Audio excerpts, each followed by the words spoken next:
तारा और मंजीत हैरान से ऋषभ को देख रहे थे। ऋषभ, क्या हुआ? ऐसे हैरान क्यों रह गए? देव, तू यहाँ?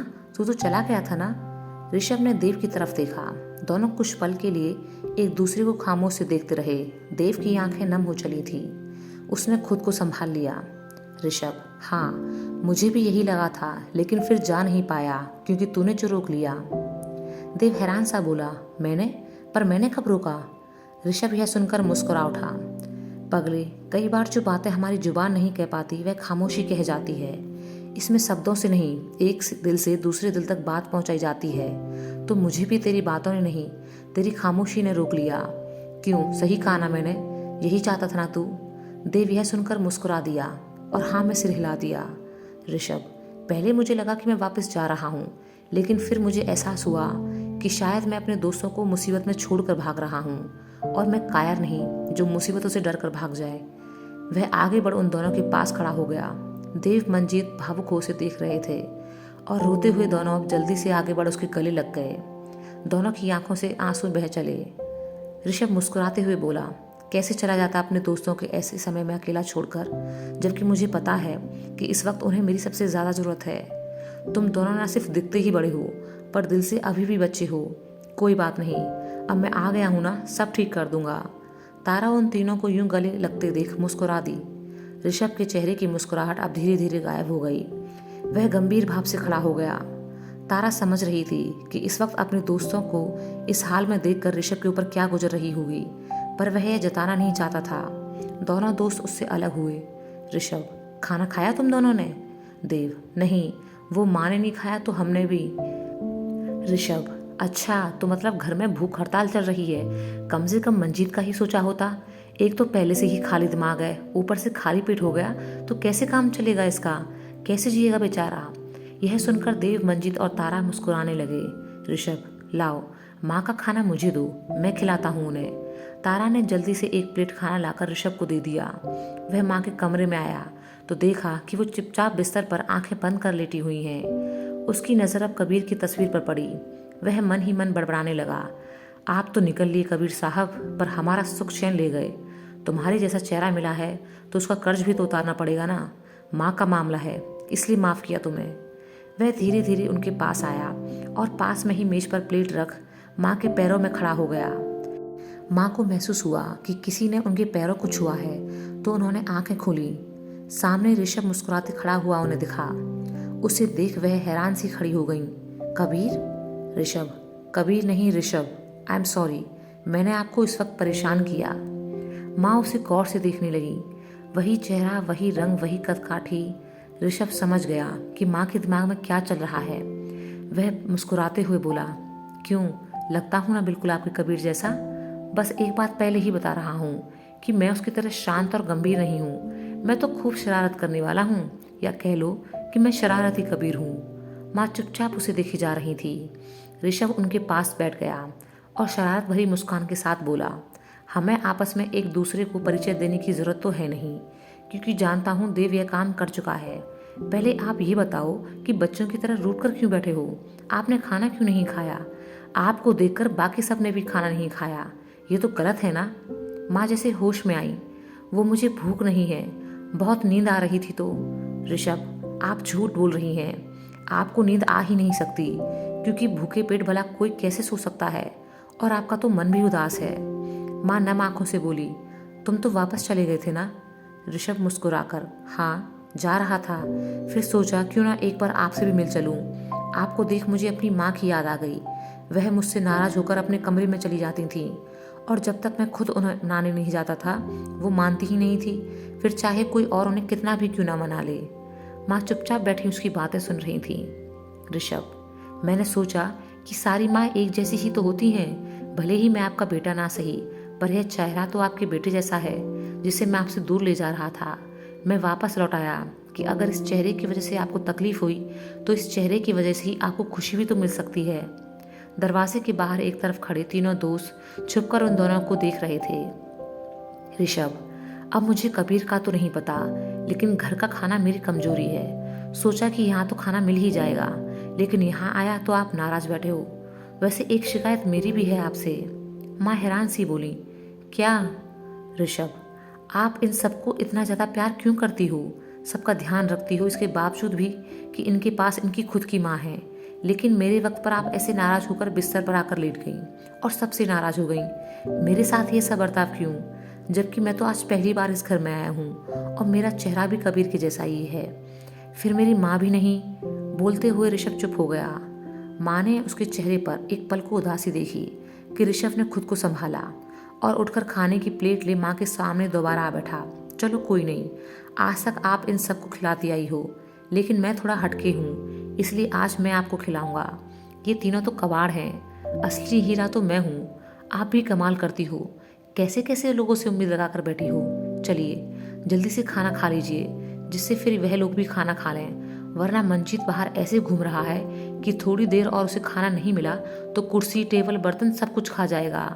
कहते हुए उसने पहला निवाला माँ की तरफ बढ़ाया। माँ की आंखों से आंसू बह चले कि ऋषभ ने फटाफट से उन्हें पहुँच दिया। अपने इन आंसुओं को बोल दीजिए कि ऋषभ आया है, थोड़ी देर रुक जाएं, मुझे अपने हाथों से आपको खाना खिलाने दें, फिर उसके बाद जितना बहना है बह लें, मैं रुकूंगा नहीं। कहते हुए वह उन्हें खाना खिलाने लगा। माँ भी उसे देखते हुए चुपचाप खाना खाने लगी। थोड़ी देर बाद जब माँ ने खाना खा लिया तो बोली, सही कह रहा है तू, तुझसे तो मेरा और भी गहरा रिश्ता है।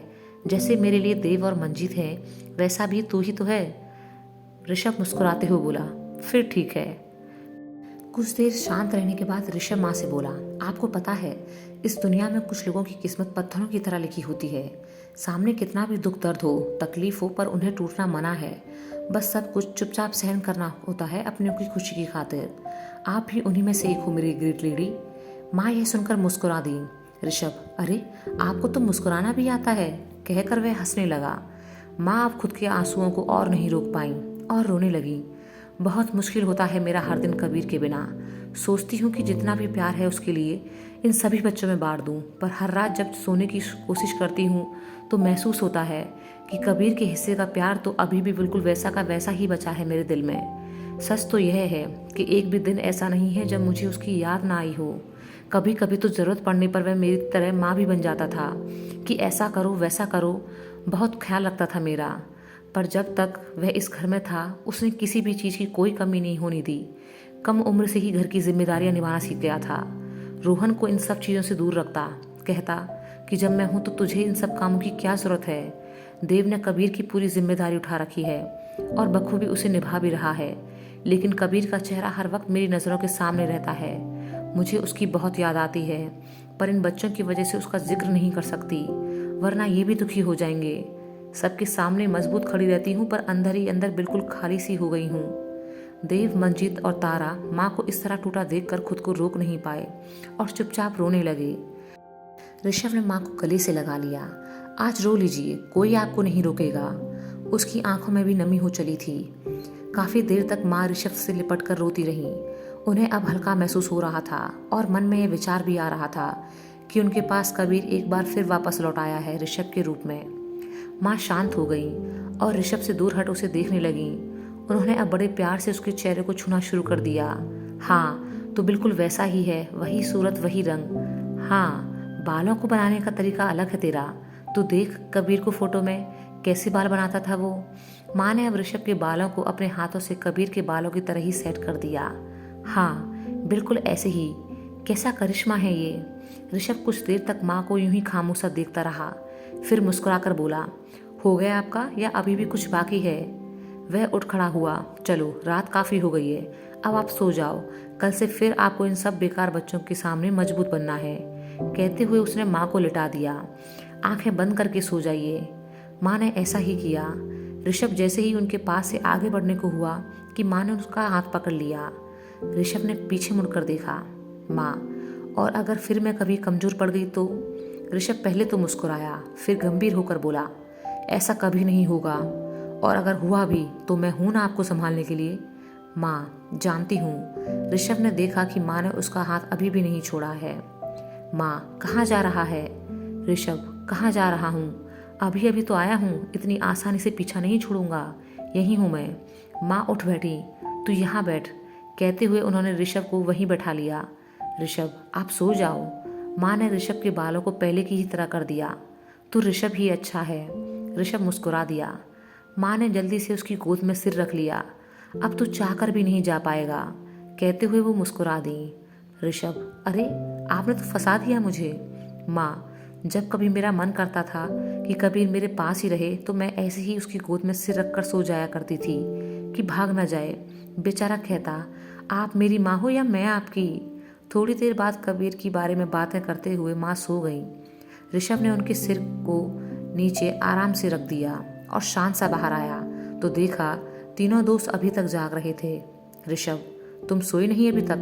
खाना खाया है नहीं? देव, हाँ अभी खाएंगे, बस तेरा ही इंतज़ार कर रहे थे। ऋषभ, सॉरी मैं बताना भूल गया तुम लोगों को, दरअसल मैं खाना खा चुका हूँ पहले ही, तुम लोग खाओ। थोड़ी देर बाद टेरेस पर ऋषभ बाबा से फ़ोन पर बातें कर रहा था। बाबा, बहुत अच्छा है, तुझे एक नई फैमिली मिल गई तो अपने इस बाबा को भूल गया है ना? ऋषभ मुस्कुराकर, ऐसा कुछ भी नहीं बाबा, कल तक आपका बेटा आपके पास होगा।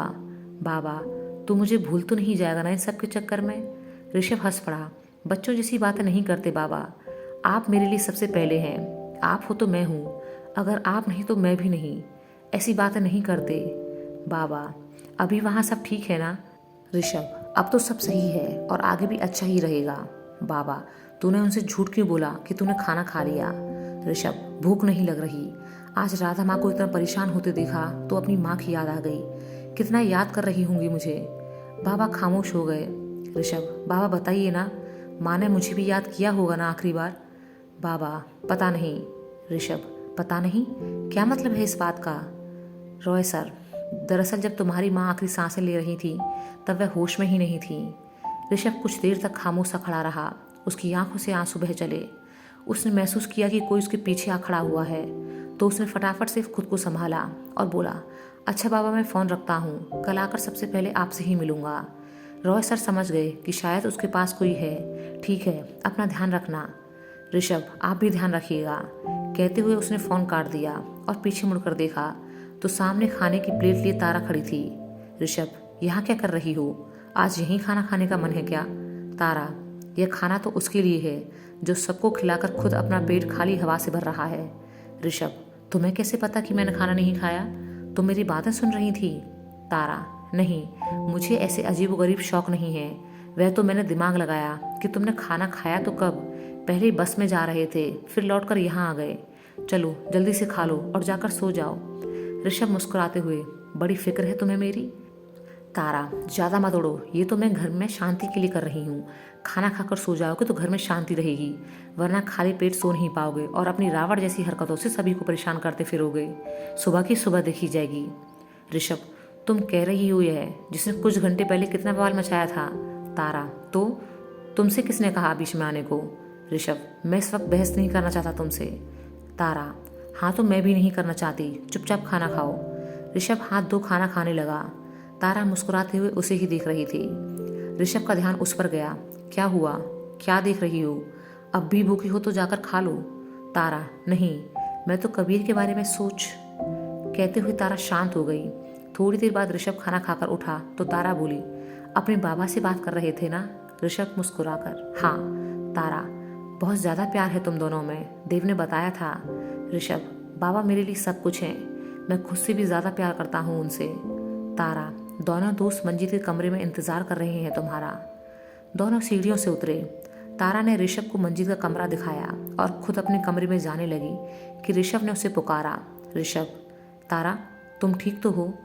तारा, हाँ मैं ठीक हूँ। ऋषभ अब देव और मंजीत के पास चला गया। तीनों दोस्त बातें करते हुए सो गए। अगले दिन सुबह तारा माँ हॉल में बैठी थी। देव और मंजीत थोड़ा लेट सोकर उठे थे और मंजीत के कमरे के बाहर निकल गए। अगले कुछ पलों में देव के पास मौली का फ़ोन आया। देव ने फ़ोन उठाया। हेलो। दूसरी तरफ से मौली की जगह उसके पापा बात कर रहे थे। उनकी आवाज़ सुनकर देव सोच में पड़ गया कि मौली की जगह अंकल क्यों फ़ोन कर रहे हैं। मिस्टर गुप्ता, हेलो बेटा, कैसे हो? उनकी इस तरह मुस्कुराती आवाज़ से तो एक बार को देव हैरान रह गया कि इन्हें क्या हुआ है। फिर बोला, मैं ठीक हूँ। मिस्टर गुप्ता, सॉरी बेटा, मैं तुम्हारी परेशानी समझ सकता हूँ। तुम पर मुझे गर्व है कि ऐसा बेटा मिला है मुझे। तुम बस अब जरा भी फिक्र नहीं करो, मौली से तुम्हारी शादी ज़रूर होगी। अगले कुछ दिनों में मैं तुम्हारे घर वालों से मिलने आऊँगा। खूब धूमधाम से शादी होगी तुम दोनों की। देव खामोश हो हैरान सा उन्हें सुन रहा था। मिस्टर गुप्ता, सच में तुमने अपने दिल की बात इस तरह कही कि मेरी शिकायत ही दूर हो गई तुमसे। सही कहा था कबीर ने कि मौली के लिए देव से बेहतर और कोई लड़का हो ही नहीं सकता। तुम दुखी मत हो और शर्मिंदा होने की भी कोई ज़रूरत नहीं है। यह तुम्हारा भी घर है, जब चाहो यहाँ आ सकते हो। चलो अब मैं फ़ोन रखता हूँ, शादी की तैयारी भी तो शुरू करनी है। कहते हुए उन्होंने मुस्कुराकर फ़ोन रख दिया। देव यूं ही खामोशा खड़ा रह गया। माँ, क्या हुआ देव? किसका फ़ोन था? मंजीत कुछ बोलेगा भी? देव अब जैसे होश में आया और सारी बात बताई कि मौली के पेरेंट्स हमारी शादी के लिए मान गए हैं। सभी अब बहुत खुश हो गए। मंजीत ने आकर देव को गले से लगा लिया। बर्बादी मुबारक हो भाई। सभी हैरान हो उसे देखने लगे। मंजीत, इस बार जानबूझकर मोला है मैंने, क्योंकि शादी बर्बादी ही है। सभी हंस पड़े। देव, ये ऋषभ कहाँ है? तारा, मंजीत का कमरा तो खाली था, वहाँ नहीं है। देव, मैं मंजीत जब सोकर उठे तो वह हमारे साथ नहीं था, हमें लगा यहीं कहीं होगा। मंजीत, कहीं वो वापस तो नहीं चला गया? सभी अब सोच में डूब गए कि ऋषभ गया कहाँ।